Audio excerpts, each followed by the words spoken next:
Magandang umaga po mga kaibigan. Tayo na pong magkape at pandasal. Si Bishop Chito Tagli po ito ng Diocese ng Imus.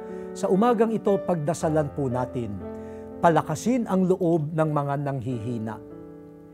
Lahat siguro tayo ay nakaranas na ng panghihina ng loob sa pagharap natin sa mga alalahanin sa buhay.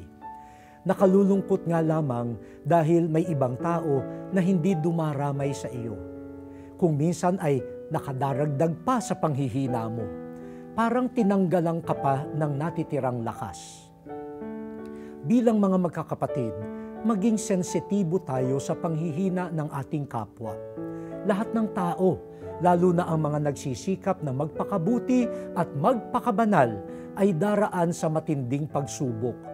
Kung minsan ay pagbatikos pa nga ang kanilang napapala. Sa gitna ng pagdurusa, malaking bagay ang kaibigan at katuwang na magpapalakas ng loob nila. Hindi po kailangang maging magastos o marangya ang pagdamay. Isang ngiti, tapik sa balikat, magandang salita ay sapat na.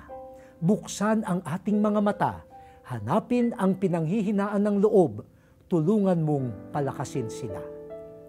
Manalangin po tayo. Sa pakikiisa sa aming mga dusa, pinalakas ni Jesus ang aming loob sa bagong pag-asa.